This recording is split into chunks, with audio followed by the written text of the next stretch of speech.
What is going on, YouTube? Pass the prop back here again, ready to roll for your week 9 best bets and some props ready for you guys today. So, joined as always by my guy Stu. How you doing, man? I'm doing pretty good. I'm glad to be past last night's game. That was my ugliest game of the year. Around -2 units. Only had a couple plays. None of them won. Tyler Conklin, shout out Cade Stover, shout out all the tight ends did not get the job done for me. So, got that in the rearview mirror now. Got a good slate coming up this weekend. I'm super excited for it. We'll get into it a little bit more when we talk about some of these games. But originally, I think when you first look at this slate, it doesn't look like the best. But I think when you dive a little bit deeper, when you look at some of these matchups, it might not be like the highest viewed games of the year. It's not going to get the ratings, but I think they're going to be some really fun games this weekend. No, for sure. And I actually didn't mind last night's game. A lot of my fantasy guys came through the way we needed them to. I've been rolling with that Jets defense. I took a couple punches in the chin, but I have them in every league. I stuck it out. Nice 8 sacks. Got a fumble in there. Did really well, especially in my league that gives me 2 points per sack. I'm just rolling this week. Unfortunately, played Devontae in every league or in 2 of my 3 leagues and some fucking garbage time catches. Like, bro, fucking just run the clock. There's 2 minutes left. Just run the fucking clock out. And had to throw that over the top, get him over the 100-yard bonus and everything. So that sucked a little bit, but we did have some Tank Dell. I have 1 league with Tank Dell, ended up with 20. Obviously, finally broke the 100-yard mark. Breece Hall does his thing. We'll talk about him in a second. But, yeah, I thought it was stat-wise when you look at it and you didn't watch the game. I watched a little bit of it, but we watched Halloween movies and shit last night. So I watched a little bit of it, but looking at the box score at the end, I felt pretty damn good. Yeah, I only watched bits and pieces with no sound. I was out yesterday, so I wasn't watching the game locked in, but I did catch parts of it. Every time I watched the game, one of the quarterbacks was getting sacked. It was the least entertaining thing possible. No, there were no fun moments. I feel besides obviously, I guess one of the best catches of the season. To be fair, Garrett Wilson going absolutely insane in the end zone. That definitely deserves some praise. And then obviously, I don't know if you caught the beginning, Malachi Corley celebrating. I saw that on Twitter after. My God. I mean, that's a guy, once again, I do have him in some best ball drafts. I was a fan of the That would have been his first touchdown, too. It would have been his first. And now the guy finally gets a touch after fans begging all year long, and that's what you do when you get the touch. So I don't know if he's going to get that many touches going forward. Aaron Rodgers doesn't like that shit. So we'll see. That was a little sad, but I figured I'd bring that up because I got some Corley in best ball, and I was hoping we might see a little late season breakout. You can use him in creative ways, mini Debo kind of guy, but obviously does something dumb as hell in his first touch of the year. Yeah, bro. I tweeted because kind of I was going at it. I watched the catch and I saw it live. That was one of the few plays I got to see live. I'm like, no way he actually caught that, right? There's no way. And then you watch him shit. And I'm like, you think about that, it's in the end zone. You have to think about getting your knee in too. I made a tweet about it, and I'm like, oh, this was way better than Odell's. And I'm like, I got it was so crazy how split the things were. It's oh, hell yeah. And then I get some this isn't even a top 3 catch in the last 5 years. I'm like, bro, there ain't this dude literally caught it one hand behind his back and then still put his knee into the ground, bro. Think about that shit, bro.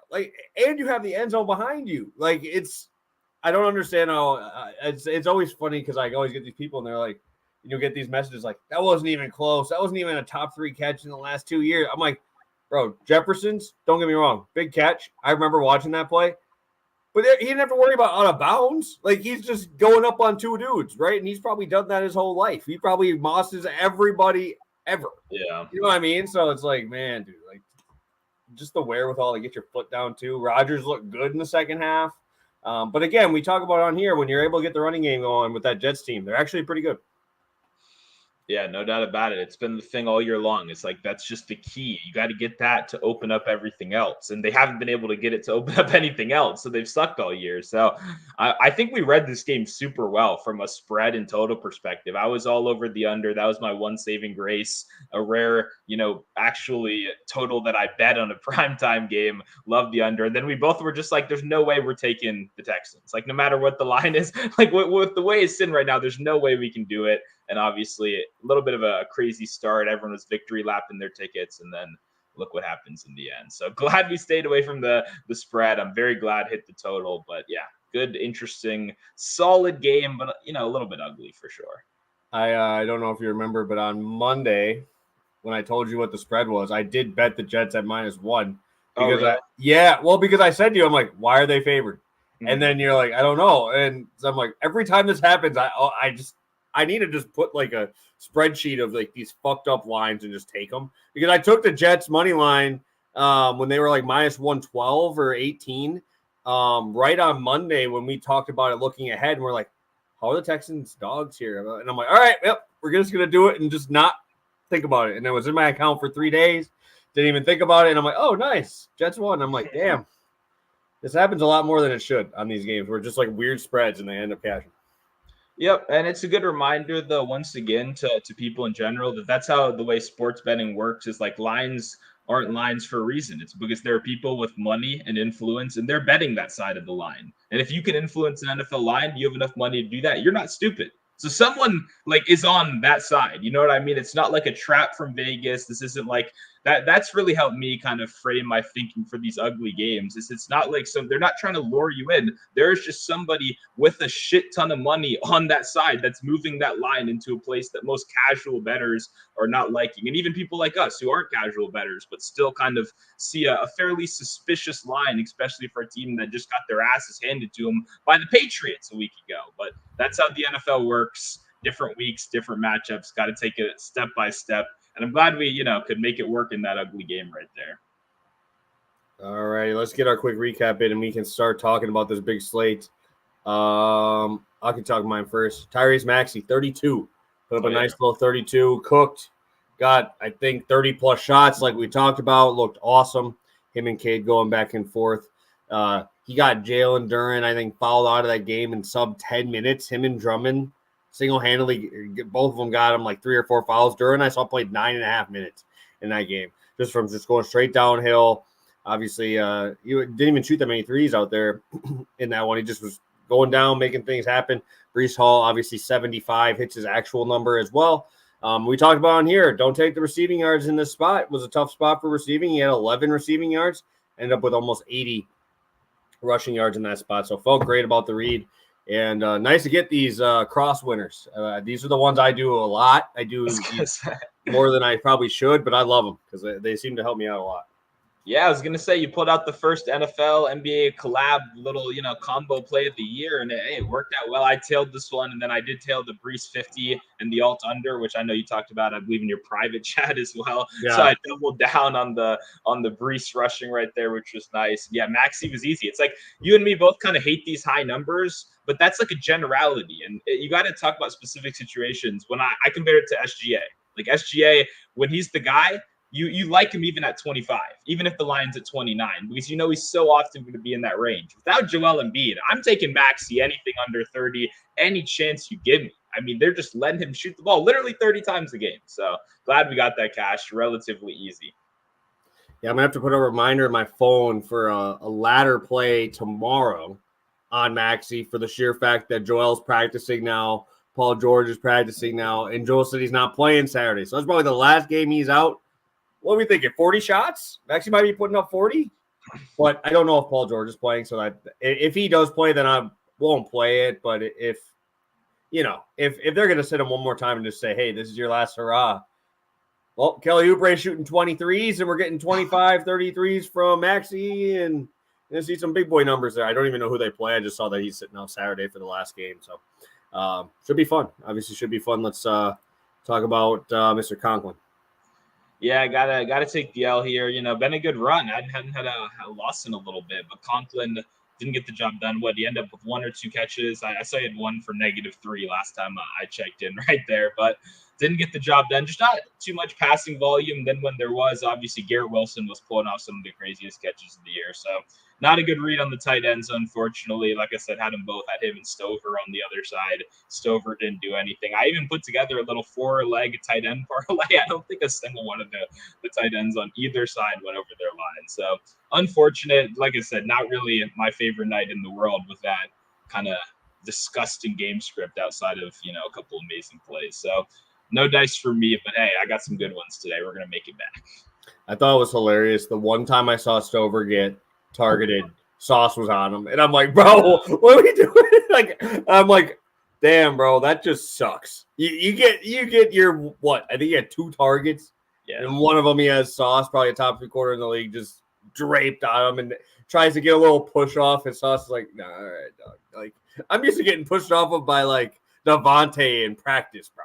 And I'm getting a little hand shove from Cade Stover, rookie tight end. So I'm like, that dude just it was pretty funny because I'm like, damn, that sucks. You probably ran like 8 routes, and there's your 1 target in good Sauce. So unfortunate for him, but obviously we move on to this week. Let's talk our favorite game of the week, and then we can talk some dogs because they have been hot for the show, guys. If you guys could, before we get to chat, hit that like button. Subscribe to the channel if you haven't already. I know we've been pushing up there in likes. I think the last show we were like mid-60s. We still need that first one to hit 100 here. So hopefully we can get you guys in here hitting that like button and keep this thing rolling as we continue to roll on the show. Just putting our numbers up there now. It's officially 35 and 23, 18 units profit for you guys. Mind you, we're halfway through. We're barely halfway through the season. So hopefully you guys are coming back and tuning in. If this is the first time watching, hopefully we'll be back and we can make you some money today. So, Stu, game of the week, where are you looking? Yeah, there's a couple interesting choices here. I mean, for me, I'll go ahead and say the one I like. I'm going to go Chargers Browns. I'm really excited for this game. We'll get into the reasons why a little bit later, but obviously, we both cashed from Jameis last week. This is a totally different team with him at quarterback, reinvigorated this offense. It's kind of when I was referencing like this slate. When you look at it first, like you see a Browns team, like some of these games are kind of ugly.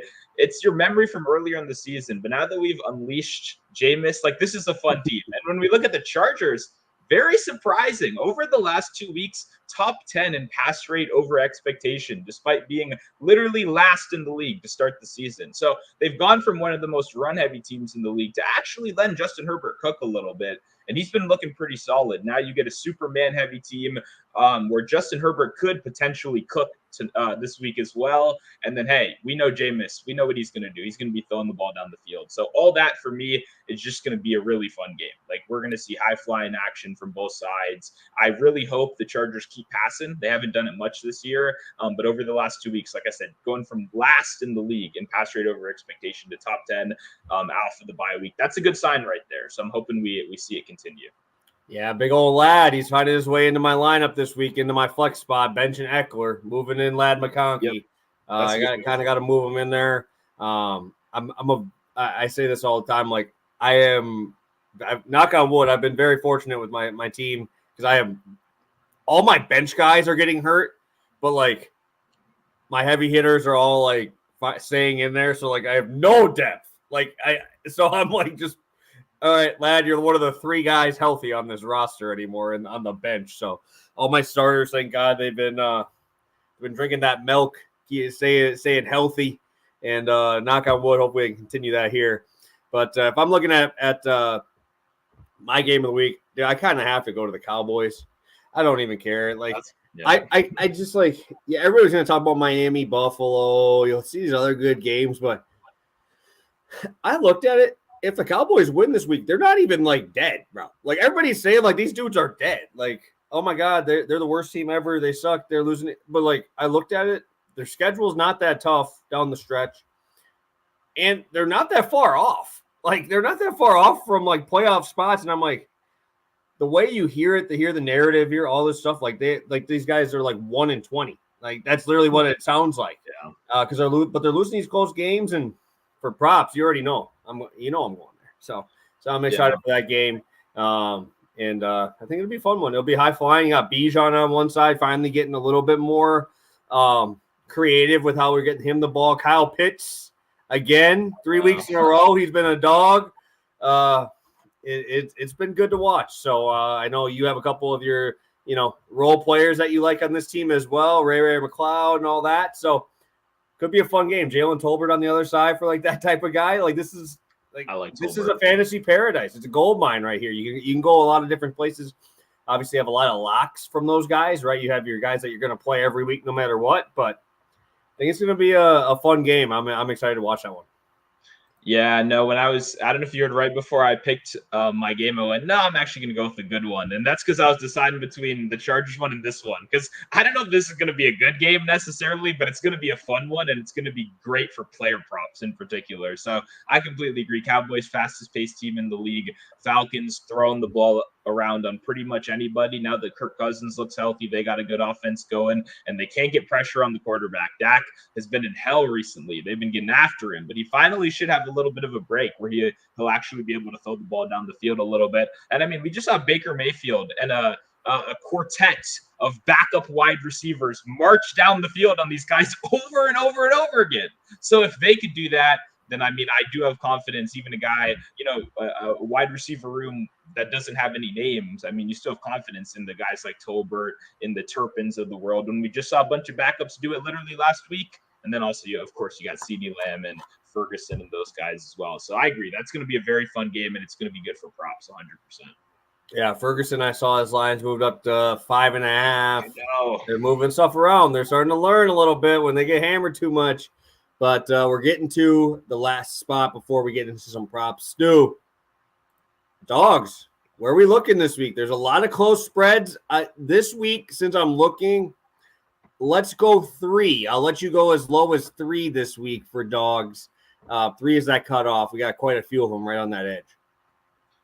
Yeah, I mean, it's interesting because you look at some of these games, like I don't know why the Bears are underdogs, but once again, it's only like slight, plus money right there. So I think that could be solid. And also, I'm really curious about your Lions Packers. That's the one that sticks out to me at 3.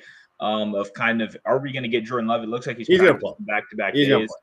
It looks like he's good, but then why do we have no player props? Like they didn't officially say it, but he and like all like the local media, he said it's a possibility, yeah. I think, but he's playing.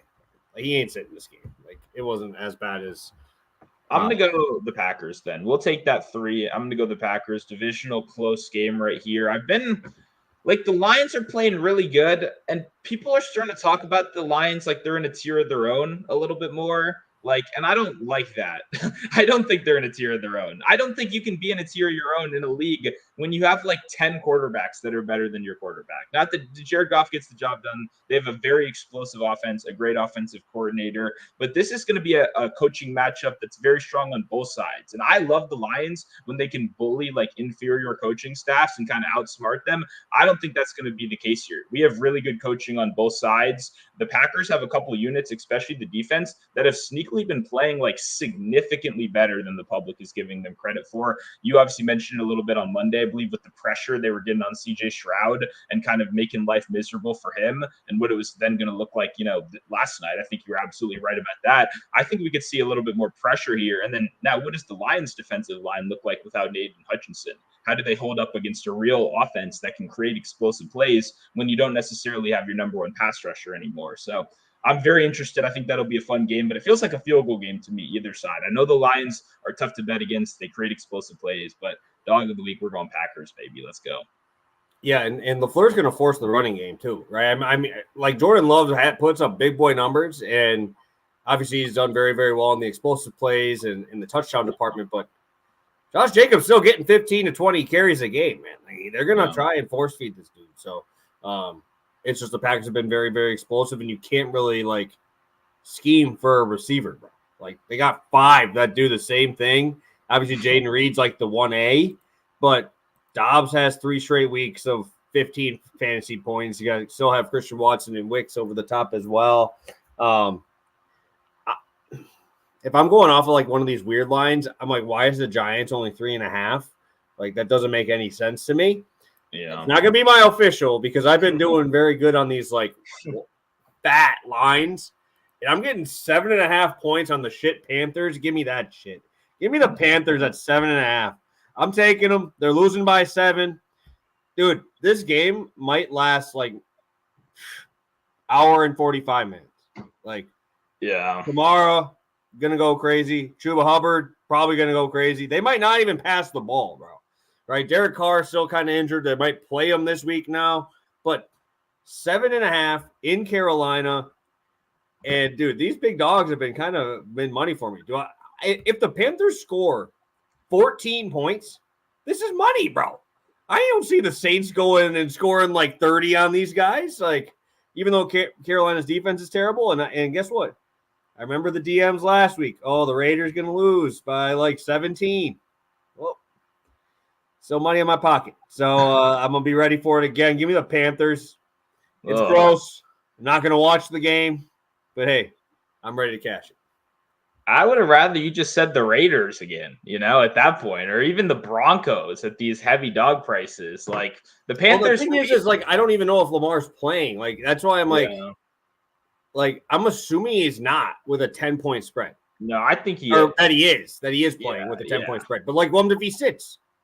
And I'm sitting with a minus, with a 10 ticket, So I'm like, but I guess if you wanted to, that would be fine. But dude, if I had to trust somebody, do I trust Derek Carr, Jake Herner to get me a cover? Yeah, I mean, more than Bryce Young. Like, I need 10 for Bryce Young. Like, point blank, I need 10. If it's not 10, I absolutely can't get there. And in fact, I have the Saints money line in so many parlays. Oh, they're going to win. I don't think they're going to lose. Yeah, I'm not like laying the 7, but obviously for teasers and stuff at 7.5, that's like pretty perfect right there. I mean, I don't know. Like you got 7.5 is the line. I'm getting 7.5 points. Like the Panthers suck. They can't do anything. My problem, I was actually going to play Bryce Young under 30.5 longest completion on the show. This does go for your sake. The Saints allow explosive plays to everybody. So that's a little like annoying. Hey, all I need is 2. They ain't scoring no 30 points on these guys because they're going to run the ball. With Carr back, like, I mean, what's stopping Kamara from just 100 yards, 3 touchdowns? Don't worry. Tomorrow's in the bets that I got here in about 5 minutes. Okay. So we're going to be talking about it. So. Okay. There you go, then. There you go. As long as you got your bases covered, because they can't play defense. Like the Panthers, if they had a good defense, that would be one thing. And you get Bryce Young, then maybe there's some value. Sometimes they don't even have a good defense. They get destroyed. So I can't get to the Panthers, but I respect your balls here for going for it because I could not do that. Hey, dude, they're not good. And I'm literally about to talk about Kamara here in about 10 minutes after your first bet. So I agree. Their defense is cooked, but my God, that's to say that I could be getting 7.5 points on Herner, whatever the fuck his name is. I don't even know who he is. Yeah. I don't even know who he is. You know how hard that is to find a guy that I have no clue who he is, like coming into the NFL? Like I have no idea. He was like Washington State or something, right? Wasn't he a Pac-12 Mountain West kind of guy? I want to say Mountain West probably. But yeah, he wasn't good. Who cares? I mean, it really doesn't matter. I actually don't care where he played at all. I think Carl will probably play. He was a limited participant. But either way, like I said, 10. That's my rule. I need 10 for the Panthers. Until we get to 10, I can't do it. Even with fucking Jake Haener, of all people. Even with them, I don't care. I'll still do it. The line probably comes down a little. John Harbaugh confirmed Lamar is playing. He looked good at practice today. So that's good. Good thing I didn't take that because I think Baltimore could just run them out of the gym, bro. Because, my God, everybody's talking about how good Bo Nix has been, man. But, we'll see. Oh, man. I got to see it against some higher quality opponents here. But, yeah, holy shit. I don't know. That's a tough matchup, man. And well, my thing, before we move on from that, it's very easy. I do this a lot with kind of like unpopular spreads that like people don't tend to like. The biggest thing people are talking about, the Ravens pass defense fucking sucks. They can't stop anybody, explosive plays, right? That's what's leading to all these losses at its core. Let's rank all of the teams in the league. Who would be able to take advantage of a bad secondary, bad passing defense? Where on that list of every single team does Bo Nix and the Broncos rank? It's probably bottom 5. For me, it's probably bottom 3. I think Bryce Young's under him. Aiden O'Connell, maybe Gardner Minshew could be over him, but Aiden O'Connell's under him. He's probably 3. So That's where I'm at for this. Like, if you're not going to be able to take advantage of the weakness of a defense, then it doesn't really matter that they're really weak in that area if you can't fully take advantage of it. That's my biggest thing with it. So that's why I'll stay away. But yeah, that I would always consider that of like, if there's a glaring weakness, let's actually think how this team could possibly take advantage of it. Because Bo Nix has one of the least impressive arms of any starting quarterback in the league. Like, just getting the ball down the field alone, it kind of, he's looking like a righty Tua out there a little bit, who was his comparison coming into the draft. So that's just my take. Yeah, I would be a little cautious with that. But I kind of hope the Broncos, I was looking to fade them this week. I was hoping to get like a 7. If you look at their schedule, they played all terrible teams so far this year. I'm not sure how you make it 8 games in the year. They played like the Chargers once, like a banged up Chargers team. How do you avoid good teams for this long? I don't know. So we'll see. I think they get exposed soon, but I wish we got a better number for it for the Ravens. Yeah, bro. These are the games that like we look forward to, because everybody's like, man, Bo Nix. Dude, I will say Bo Nix wasn't the Millie Maker lineup this past week, so I did see that. A naked Bo Nix by himself, no stack. Bo Nix won $1 million for somebody. God damn, bro. God damn. Good for that man. But let's get some props. Take a look at the chat first. Fucking Jets, man. Are the Texans that bad? That Wilson catch was phenomenal. Yeah, Coop is a Houston guy. Calling our shot in the chat. Nice to see you, my guy. Hope everything is going well. Let's make some money. Stu, take us away with an option of the GOAT here. GOAT Jameis out here. Elijah Moore. Yep. Last week we were on the quarterback. This week we're going to mix it up a little bit and go to one of his top weapons in Elijah Moore, who I will say off the bat led the team in first read target share over these last 2 weeks, seeing the first read target on 29% of dropbacks. That's obviously even more than Jerry Jeudy. That is even more than Cedric Tillman. 2 guys that I like. I don't like Jerry Jeudy. I like Cedric Tillman. I bet on Cedric Tillman last week. And I got a lot of people asking me, like, are we running back Cedric Tillman? I like Cedric Tillman. I think he's good. I think he's a good player. If I were to bet him this week, it would probably be like a longest completion, more of a long shot kind of thing. Because what I was seeing, he did have good usage, but generally they wanted to get him involved deep down the field. Well, in this spot right here, Elijah Moore, he's more of the short yardage guy. He's more of the intermediate. He's more of the slot guy, jack of all trades kind of thing. And that I like a little bit more in this matchup right here when I think they're going to be able to get pressure on the quarterback, right? We're talking about a team top 10 in pressure rate, but what sticks out to me the most, they run the 3rd most cover 3 in the league as well. Chargers are cover 2. They're 3rd highest in cover 2 usage on the season so far. They're bringing those safeties back. They're eliminating explosive plays, and they want to keep everything under and in front of them. That's perfect. Elijah Moore's got a 6 A-dot. He's running these short, easy routes. They're getting him involved a little bit more down the field because, hey, that's what Jameis Winston does, baby. He gets you involved. He's throwing the ball. It doesn't matter. But generally, most of his routes are going to be a little bit closer to the line of scrimmage, which is why I was more interested in the catches number than the yards. But I do like them both. I did get a little bit of that 37.5 on FanDuel before they took it down. So maybe FanDuel will repost. I don't know. We'll see what happens there. But I like the receptions. I like the yards. But the fact that he's running these routes closer to the line of scrimmage, he's the leading first read target guy, and he's still priced under Jerry Jeudy. He's priced under Cedric Tillman. That didn't really sit with me when, like, last week watching, I literally had bets on Cedric Tillman, and his downfield usage was fun. But, like, pretty much every drive, like, Elijah Moore's consistently involved. Like, I really, really liked. It's one of those things you get betting FOMO, right? Where you bet on one guy and you go, I wish I had more. I wasn't quite confident though, because generally Elijah Moore has not been a dependable guy for most of his career. He's had Zach Wilson at quarterback. Now he had then Deshaun Watson before that. I think a lot of these low numbers are simply based on the fact that this is a guy that has never had a good stretch in his life. Like, he's never had that stretch of being like the wide receiver 1, wide receiver 2, where he's dominated.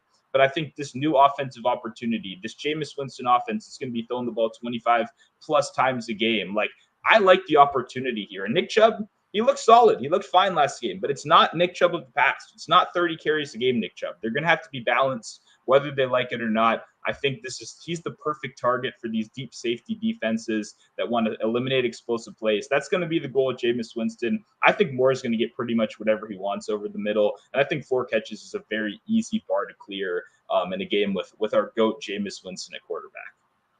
He's not the Nick Chubb of old yet. Give him a couple weeks. And I'm expecting to see him back in that 20 carry mark because that man, dude, I mean, if this man is squatting 700, his leg's fine, bro. That man was squatting like 650 in like bending bars, bro. They had to make like a custom bar for him to do his squats. Like this dude's ready to go. You got to give him a little bit though, right? You got to get the thing going, and this could actually be a pretty decent offense, honestly. When you get these guys all going, obviously you need Njoku to be healthy. I know he's been in and out a little bit. But Moore's that little slot guy you get to use. I do like Tillman as well. And Jerry Jeudy's finally like, hey, I get to play football again. So not a bad spot. I know we talked about this already. For me, I talked about Kamara. I'm doing a little combo today. Do one combo and then one straight bet. I'm going to go with Dak Prescott, 225, going with Alvin Kamara, 80 rushing plus receiving. The Dak side is pretty easy for me. I just watched these guys get shredded. And the Falcons are at home, but they're still going to be letting Dak play in a dome. Man, when you get Dak in a dome, even whether it's home or the road, right, you don't want him playing in those outside conditions, but they don't really have that home field here. You know, I feel like Cowboys are going to probably be 50-50 for fans in this place. I feel like they're going to travel pretty well over there to Atlanta. Also, just looking up and down these games, man, Geno didn't even need to throw in that game against them because they obviously beat them by 20, and Kenneth Walker ran all over them. Keep going down the list. Andy Dalton threw for 220. 220 yards Andy Dalton threw. Like I don't know what else you need me to say. That's the worst passing offense in the league, and they gave up 220 yards to him, and pretty efficient there. Derek Carr, who I don't think is that great, right? Derek Carr ended up throwing for 240 on these guys, right? So feel like you can pretty much do whatever you want in this spot, but the Cowboys have continuously fallen behind, especially on the road. Their defense has been horrendous. This is a 52-point total, and they came and stopped number one receivers, right? So it was between him or CD, but I kind of like just going to the Dak spot because I have seen Ferguson kind of have those bigger games. I'm hoping they start trying to push the ball down the field if they're going to have, you could see bracket coverage on CD, which is another reason here, just because of how big of games. He's like game-breaking games. He's just wrecking games by himself when you don't double him. And obviously, I still got my respect for my boy Jesse Bates on the other side, even though that defense is still dog. But hopefully you can get one or two of those big ones to either Turpin or Tolbert down the field. So I also don't like this running game. The fact that Delvin Cook is on a roster is an absolute joke. It's an absolute joke. That dude is fucking old and can't run.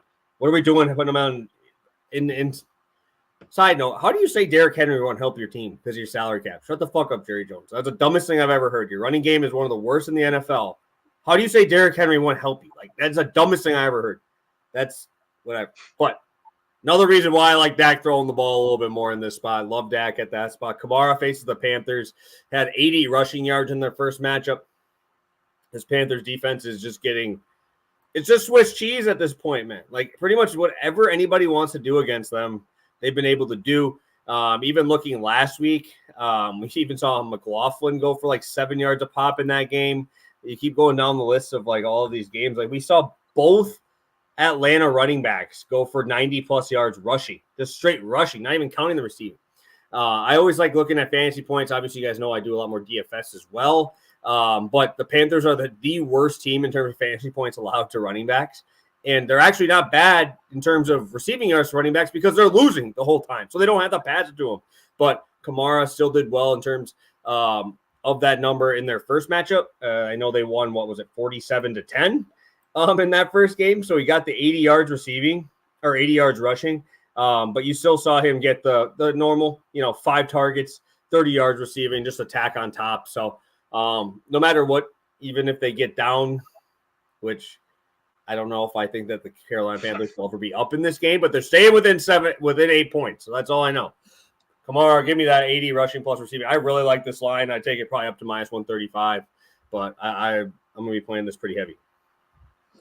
Yeah, no, I like the combo here a lot, honestly. I think it's a good mix of two terrible defenses on the other side, right? Like, I feel like for me, all you need to do, you don't even need a write-up for this Dak side of it. Once again, show last game. like that wide receiver core, that group. Like, if you let that happen against you, it just shows you can't really stop teams no matter what they do against you. Because one of my biggest notes on the Falcons all year has also been, if you want to run on them, you can run on them. Like, that's been a big thing. Any team that's coming in wanting to establish the run that has a running back that's posted 15 carries in, let's say, 3 or so games, I'm interested in that running back instantly because I think you control pace. Now showing you can do the same thing over the air is a really bad sign for the Falcons. I think a lot of it comes, it's very popular. Everyone knows at this point, they don't have a pass rush. They can't get pressure on the quarterback. You bring in Judon, it still doesn't seemingly work. They're blitzing a lot. It's still not seemingly working. So it's going to be a great game for Dak. I'm curious. It's hard to figure out kind of how to bet that team. I like just going to Dak passing because the individual weapons are tough. Ferguson, like you said, up to 5.5 now. I still like it, honestly. I still do like 5.5, but I don't know if I'm going to be able to pull the trigger there.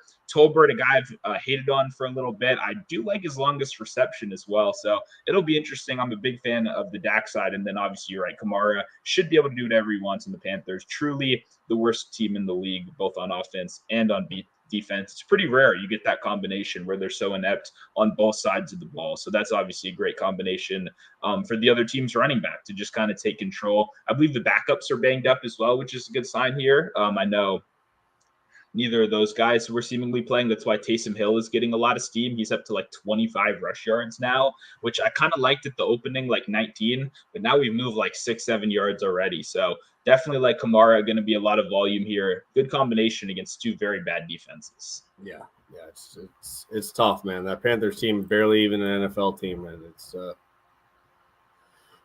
It's gross. So, all right, let's move on to plays 3 and 4. Again, guys, if you could hit that like button, subscribe to the channel if you haven't already. We'll be ready to roll for you guys. If you got questions, drop them in the chat. We'll get to them right after this. I saw our guy already, Big Fly, popping in here again, talking about Josh Downs. Stu, I know you're going to be talking about him quite a bit here. Yep, I'm a big fan of Josh Downs. Over 60.5 receiving yards is the current market number.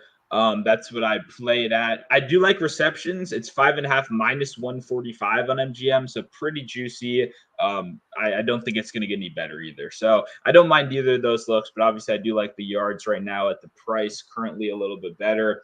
For me, Josh Downs and Elijah Moore were the two guys that when I wrote down in my notes app, like kind of who, after I was for sure done watching the film last week after the games, after rewatching everything, like I wanted to bet on both of these guys. My biggest concern is that they'd be ready for the Josh Downs number. I was almost thinking it might be like 67, 68, like a whole new territory of number, but they haven't quite got that high yet. It opened around 54, 55.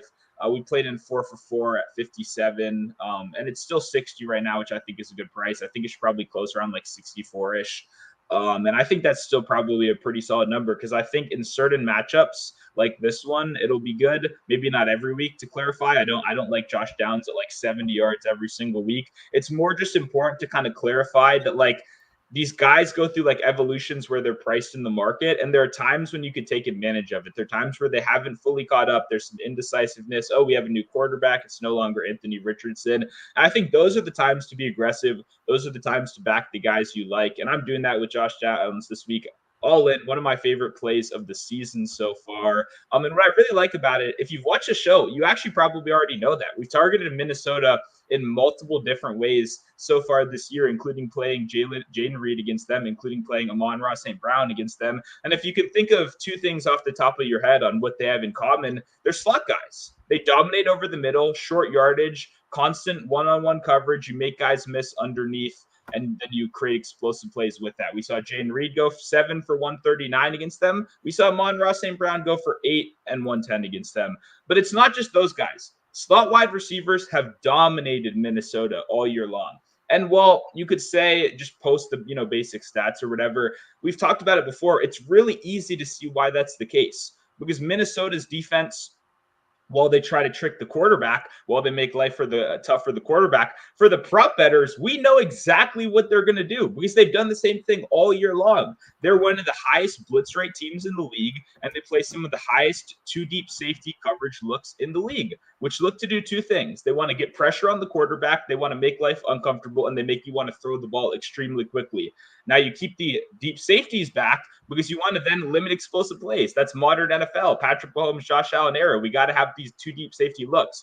Traditionally, a lot of teams like the Lions are more single deep safety teams, right? So they may send pressure, but you get those one-on-one deep opportunities. That's what we want to take advantage of against the Lions. The Vikings are way different. They're going to send that heat. They're going to send that pressure. They're going to get at you, but they want everything to be short. They want everything to be in front of you. They want to have as many opportunities as possible to sack you, to create negative plays, to force turnovers, to slow you down. That's the defensive philosophy. That's what they're built on. So what that means is you're constantly going to have your nickel, your slot corner in one-on-one coverage with Josh Downs. That's not something you want. Josh Downs is a fantastic route runner, great one-on-one weapon. I think one of the best slot receivers in the league. I think honestly behind Amon-Ra St. Brown, behind Jayden Reed, and behind now an older Cooper Kupp, there's not a single guy I'd probably want above him at this point for a guy that's like solely a slot guy that does a significant amount of their work there. Just, I really don't think his route running, his precision, his burst has really been emphasized quite yet, because we've had freaking Anthony Richardson who completes 9 passes a game at quarterback. Joe Flacco's a different story. We're over in 3 of 3 games with Joe Flacco here. Joe Flacco loves the short and intermediate. If you know Next Gen Stats, it's free. You can look it up right now. Charts, Next Gen Stats. It takes 5 seconds to look up. If you look at Joe Flacco's throw chart, it's so concentrated in that short and over the middle area. He needs to get the ball out quickly. He's a veteran. He's smart. He's not going to take these risky chances like a Jameis Winston. He's not going to fit balls into tight windows. He's going to be quick. He's going to be decisive. And a guy that consistently can win in the slot, that consistently is going to be that safe 7, 8, 9 yard out for you, is a guy that I absolutely love as a target. And Josh Downs, great at creating explosive plays, great in the yak department. Just someone I'm a huge fan of. I love the matchup here for what it emphasizes. I think the Vikings emphasize his perfect skill set. And now we get a huge upgrade at quarterback as well, with a guy who is very comfortable throwing to similar kind of wide receivers. So for me, this is kind of all the things coming together. It's everything I'm looking for coming together. Huge fan of it. Huge fan of the player. Smashing Josh Downs. Definitely my biggest play of the week for sure. And I feel like I'm a broken record when I say this. Me and Stu don't talk about plays before we come on here. And I didn't have Josh Downs specifically, but I did have Flacco completions already locked in. It was already played. I played it this morning. Right when I saw the line, I'm like, all right, we're going right there. Because I know what the Vikings are trying to do. I know how quick he's going to have to get the ball out. And let's be real. If I'm going to have a guy in space, Josh Downs or Michael Pittman is probably going to be Josh Downs. I think he's going to actually make a man miss, right? Yeah. So do like this spot. I was already, like I said, I'm Flacco. So this kind of correlates well with what I'm looking at too. Yeah, good spot. And I hate myself for this, but I am betting on a Philadelphia Eagle this week. It hurts. I'm going over the FanDuel. I'm going rushing, receiving, Saquon Barkley, -130. Got to go to the alternate lines. It's like 103 at like -118. So I'm like, all right, I'll just take the 10 cents. I don't really care. At 10 cents for an extra 3 or 4 yards, I'll take that. But I really like the spot. He gets the Jaguars, and I don't even know how they're even 7.5 point favorites. I thought it'd be more with how many dudes are out on the offensive side. Saquon obviously has been amazing over there. 100 yards last week rushing, 170 the week before that. And I had to add the receiving in there just because he is so explosive every time he touches the ball that even just seeing him get, 3, 2, 4 targets, I'm going to feel pretty good about it. And if Dallas Goedert does sit again, I do like him a little bit more underneath than Alcantara is their starting tight end now. So I do like a little bit more options there. But also, you look at the Jacksonville Jaguars in terms of, again, fantasy points allowed to running backs. They're the 4th worst. They're getting absolutely shredded. But what I really like is you're seeing a lot of touches to the running backs against the Jacksonville Jaguars. We've seen them get absolutely destroyed by even the Packers in terms of the running back position as well. But it's just this offensive line, man. This offensive line is just getting such a good push. I know Kelsey left and all that, but such a good push every time. I was telling Stu I would have won a pretty big ticket last week. Won a big tournament if Saquon would have scored one of the touchdowns. But no, Jalen Hurts vultured every single one of them and got 3 touchdowns. But guess what? Saquon brought him down there, right? And if you watch that game last week, since he actually did a very good job in the first half, I think Saquon had like 20 yards. But again, when you have an offensive line like that, it just wears on you. Where is it? They're willing to give this dude 20 plus carries, right? And that's with a guy this explosive, having even a little bit of that upside on the receiving game. I think we could get a really nice spot here for him. And I really like Saquon today or this weekend. So sign me up. I'm fading this Jaguars team. They're just an absolute shell of themselves. They might not even have Brian Thomas. Kirk's out for the year. It's just this team's kind of done. So sign me up for the Eagles, man. And Saquon Barkley, it's tough to say, but with this much volume now, I'm seeing him get 20 plus opportunities in the last 3-4 weeks. 3 weeks, he's had 20 plus opportunities. It's tough to pass that up when he's as explosive as he is. Yeah, this is an interesting game for me. I mean, I don't know what to think about this one because if you watched last week, I had love against the Packers in terms of the explosive play. So that's obviously what I look to do again. But you look at Jalen Hurts, you're kind of like, it's either going to like AJ Brown or like Devonta Smith doesn't clear that 30-40 yard catch very often. It's mostly that kind of 25-27 range, so it's kind of just betting on AJ Brown. And Tyson Campbell is back now. He does rank out top 5. Yeah, he did really well against I think he played like the first half against the Packers and he was really good. Yeah, he ranks out top 5 in separation allowed against opposing wide receivers via PFF so far. So he's been legit. Like, he's a good corner. Getting him back is huge. So I don't know. The problem is Jags' run game has been good. Like, they've been legit good so far this year, or run defense at least. So kind of slowing down the Eagles, I could see it happening. I just don't see this game script ever being in control enough for Jacksonville to force the Eagles to throw. That's why I didn't take longest completion. It's like, I don't actually see you guys throwing that much in this game. So if Saquon keeps getting those 20 touches, even with a tougher matchup, I still, have a hard time seeing him not get over 100 yards in this one. But that's what I mean. Like you saw even in the Packer game, right? Like it was just wearing on them, right? And this is the type of team that's going to wear on your front line because they were just getting absolutely shredded in the fourth quarter by Josh Jacobs when you knew they were running. Malik Willis threw like 3 passes. You knew they were not going to do anything else, right? And when you look at like a couple of other matchups prior, it was, the fucking Patriots or even like the Bears. Like DeAndre Swift almost ran for 100 on him when everybody was saying he was washed, right? Oh, well, looks like PPS got kicked on out of here. Not sure what the case was for that right there. But obviously in the middle of his, that was fast. There we go. Yeah, no, I hit the wrong thing, closed on me. One of the tabs closed on me. But yeah, I just don't know how we're going to be able to give this dude 20 carries. If you give DeAndre Swift 17 carries and he's getting you 90 yards with that Bears offensive line, You're giving my Packers offensive line that's significantly better in the pass blocking than they are run blocking, and they're going to run you for 127. And that's just with Jacobs, man. So I'm feeling pretty good about Saquon when you have a significantly better run game, and I'm gonna be rolling with an Eagle, which is hard enough to do for me. That I gotta like it if I'm playing an Eagle in a spot like this. Yeah, no, definitely like the spot. Like I said, it's just I don't see Jacksonville being able to force them to throw. So if that doesn't happen, it's just going to be Barkley City. And we know if Barkley gets those 20 touches, he's going to crank off like a 25-yarder. Like he has the capability to do that at any given moment. So definitely like this, like the volume, and yeah, like the opportunity against Jacksonville, who sucks. Dude, they're so fucking garbage, bro. It's terrible. They're so bad. So bad. And I just love watching Peterson's face on the sideline, too. There's another little narrative if you want it. The Eagles wanted to run it up on him. Maybe they want to run it up on Doug Peterson.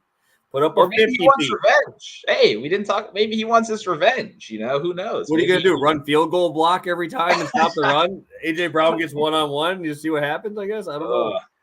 I just don't think they have the personnel to do it. And we just been seeing it too late. So I don't know. Like, I don't follow the depth guys either, like the second or third string guys, to know if they've been even able to rotate those guys on the front line, because they do. Like, the Packers could not run the ball early in the game. But, like I said, third, fourth quarter, your offense sucks, can't hold drives, and you're back out there again.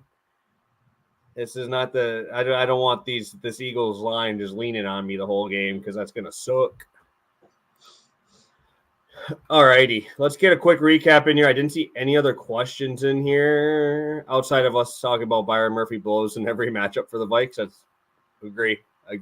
So let's get a quick recap in here. Sounds good. We got Elijah Moore over 3.5 catches minus 130. I'd also play, if that gets too juicy, if it gets too out of hand, I'd play yards to like 42.5 as well. And then we got Josh Downs over 60.5 receiving yards. I played that to 63.5. Sorry, I just got a notification. Puka Nacua is probably playing this week. But we got Dak Prescott 225 plus Alvin Kamara 80 rushing plus receiving at minus 125. Minus 130 on FanDuel. Make sure you go to the alternate line here. It's Saquon 100 rushing plus receiving at minus 130. All right, Stu. It's come time. We got long shot time.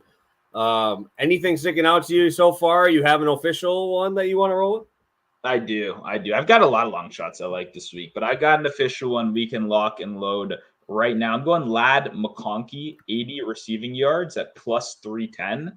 I think over 300 for 80 for the number one wide receiver. And a team that's suddenly gone from one of the least pass heavy teams in the league to a top 10 pass rate over expectation team in back-to-back weeks is very tempting to me. I wasn't even one of these guys that was very high on Lad coming out of college. There's some of these data film guys that were like huge into him as like this next big thing. He seems, good to me. It seems like he's got some potential, but I was never on this, like, this guy's the next big thing wave. But he's looked very good so far. He's looked good as a separator, especially when teams can kind of lock in on him a little bit more, considering the fact that he's not the highest volume player in the world in terms of like routes and snaps yet. He's still obviously a young guy, but he's the number one weapon on this team, like clearly on the offense. When your competition is Joshua Palmer, I mean, come on. That guy's one of the worst wide receivers that's still managed to hold on to a job over these last couple of years. Now we get Quentin Johnston back. Looks like he has learned how to catch a pass as long as you throw it less than 10 yards. So that's a good tip for wide receivers. If you can keep it under 10 yards, he's good to go. So there's no threat here. There's no opposing talent. And you get a team that's playing man coverage at one of the highest rates in the league. They're going to give you these passing opportunities. I've watched Martin Emerson get beat by like 40 different guys over the last 3 weeks. I thought he was good at the beginning of last year. I was kind of a fan. The dude's been getting cooked since about midway through last year consistently. Lad runs out a lot in the slot mostly. That's where you're going to see a lot of his targets. But, man, I just like this number too much. We talked about it earlier. I see offense in this game. I see a lot of back and forth scoring. I see a lot of opportunity. And for, once again, in my opinion, the number one wide receiver to be at plus 310 in this new look. Both sides are new look. I mean, they're passing more, and the Browns actually can do something on offense. They can make this game fun. So I love the opportunity. I think this is going to be a sneaky over game. I already bet the over earlier in the week, and I like Lad to participate in that at plus 310 right here. And I'm going over 100 as well. And sneakily, 2+ touchdowns, if you want to get crazy, is 23-1. I think that's a pretty solid price. Tossed $5 on it as well. All right, so I saw what you were playing already. You got 310. I had to beat 310. I had to go longer. So I was playing around with a little crazy stuff, but I found what I like. I'm going the old school. I'm going old dogs here. I'm going with my old boys. I'm going Jameis Winston, Flacco, 250 yards each at plus 358. Both of them plus money if you want to play them separately. I don't mind that, but I like Flacco on completions. I like his options here today. I like having Pittman. I like having Downs. And then I just got Jameis on the other side that's going to throw for 250 in the first half. So it's pretty much just a straight bet for 4-1 on Joe Flacco getting here. And I like it in this spot against the Vikings. They're in a dome. It's not like we're going to have any weather issues, even though I don't think Joe would really give a crap. He's played in the cold weather already out in Baltimore. So FanDuel giving me almost 4-1 on Flacco comboing with it. I like the receivers on that side. I like Winston. I got a little bit higher too. I almost got 4-1 on this. I felt pretty good about it. So I think this is a great price, seeing as I would have to bet Flacco 300 to get this number. Might as well just throw in a nice little spot here with Jameis. No, it's so funny. At the beginning of the week, once again, it's like I literally look at the slate and I go, I'm excited to talk about Joe Flacco and Jameis Winston. Like, these guys being quarterbacks legitimately makes my week way better, because I'm actually excited to rewatch some of this film, to get into this game, because they do things that are interesting on offense and they can keep these teams alive. So I love taking advantage of it when the numbers haven't fully caught up yet. We both talked about different aspects of this game already, but no, I'm a big fan of this combo right here. I went into the week, planning on betting on these guys in different ways. So definitely love the 358 price tag. Did you say this was a FanDuel one, I believe? FanDuel, yep. Under the alt. I think Flacco's plus 125, Winston's plus 105. Gets us a nice good old almost 4-1 on that. So that's good. I just feel like this shouldn't even I feel like how is Winston still sub 250? Like his straight bet line is 240. Yeah. You know what I mean? Like they were given, I get it. They opened the week last week 221, ends up closing at like 236, and they only move it up 5. I know the Chargers play very slow. I was going to say that's why. Yeah. I mean, if we hit this one, you might have to do the Jameis Winston W. Eat the crab legs on there.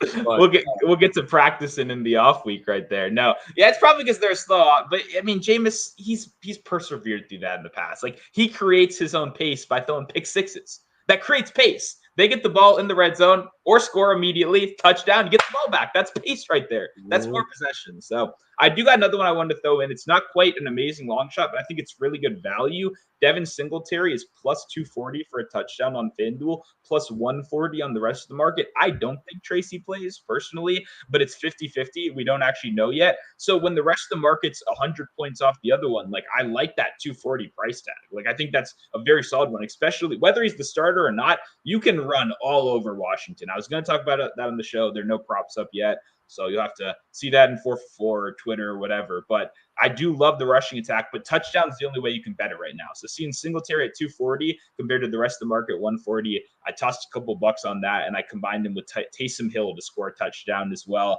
Because, Taysom Hill, he's sub 200 for the first time in years. It's been a minute. He's 195 right now for a touchdown, which is a tough price when you're used to getting it 300 or whatever. But you know why. Worst defense in the league. I mean, come on. He's going to be mad involved. And there's one more I want to throw out before we get out of here. Jalen Tolbert. It's a Bet365 special. We've cashed a couple of these so far. 30-plus yard reception. It should come up on FanDuel at some point. It's plus 295 right now for a 30-plus yard reception. Love that spot. Been much more involved recently. Fun fact, so far this year, Jalen Tolbert has a 20-point higher QBR when targeted from Dak Prescott than both CeeDee Lamb and Jake Ferguson. When you look at tight window throws, Dak Prescott leads the league with a 22% tight window throw percentage. No other quarterback is even over 20%. Jameis Winston's not in the sample size yet. Yeah, I was going to say, I'm sure Jameis will probably get to 50 pretty quick. Yeah, we're not quite in the sample size yet, but currently Dak is the only guy, even above 19% right now. He's leading by a ton. By far, the most targets in those windows have been to Tolbert this year, not CeeDee Lamb, which is very interesting to see. So I think Tolbert's kind of sneaky. I've criticized the guy a lot in the past, but I do think he's a guy that has a lot of potential to get down the field and make a big play happen. CeeDee Lamb crushes man coverage, does not do too good against zone coverage. This is the highest, or I believe the third highest zone coverage team in the league. So I actually would much prefer Ferguson and Tolbert to CeeDee Lamb this week. And I think that 30-plus yard catch is a good way to take advantage of it. Over on Bet365 for plus 295. Yeah, maybe it's just a reception week. Maybe it's a reception week on Ferguson. I mean, the thing is with CD, it's just they manufacture catches to the game. That's the tough part. It does, but the only reason I say that, I want to say that right now, was when we say we don't like them, we don't like them as much because you know that they're going to give them 14 targets, bro. It's hard to bet unders on CD, bro. It just because that you saw it, he wasn't even doing that great going into those last 2 drives and ends up with 48 fantasy points, just because he got straight targeted 5 straight plays. That's what makes it hard when you have these alpha type receivers, and especially even in these matchups where, I want to bet Ferguson at 6 catches. It's plus 125. I think that's a great spot. I think all these ones are, and I think on some of these books that are giving you these CD lines at 7.5, it's that seems high, but fuck, dude, they just give them so many. They give them behind the line catches. They do the run across the front of them and chip it in front of them passes, very high probability catches. So it makes it tough. Coop talking about Tracy got cleared today. So maybe FanDuel is early to the party and actually realize that he is playing and we get that switch up. But that's a good call because he was good last week. I don't know how banged up. Fantastic. Yeah. He's good. All right, so anything else for you? Anything else you want to say to the group before we get out of here? No, I mean, great week. Obviously, coming in right under an hour. Pretty much perfect timing. If you do want access to all my plays, 4for4 is running a sale through, I believe, Saturday night, where you can get all my plays for the rest of the season for literally like $50. That's a great deal. It's not going to get any better than that. It's been like 100 for obviously the full season. Now we're halfway through the season. They got a Halloween deal going on. You can get 25% off of the rest of the season with code TONE. I would highly recommend you doing that if you want to tail my props for the rest of the season or playoffs or anything like that. This would now literally be the best time to do that of the year. It's not going to get any better unless they hit me with a Christmas sale or something, but I don't think they're that generous, guys. Maybe I can send a couple DMs, but I don't know. You can only get so many sales, so go take advantage of this. Go jump on it. I dropped my 2 favorite plays of the week here, but you could have got them at slightly better prices in 4for4 there, and I'll have plenty more this week as well. Yes, sir. Big slate. Obviously, should be ready to go, man. A lot of college football, a lot of NBA starting to come around. I'm finally starting to get into my NBA bet. Shout out James Harden for cashing me out pretty big last night, putting on an absolute fucking clinic. Triple-double, man. Oh, my God. Shout out James Harden putting on a clinic for us. So thank you guys so much. Again, hit that like button if you haven't already. 35-23, looking to improve. Let's get over that 20 unit mark. This feels like the week to do it. So thank you guys, and best of luck on all your bets this weekend.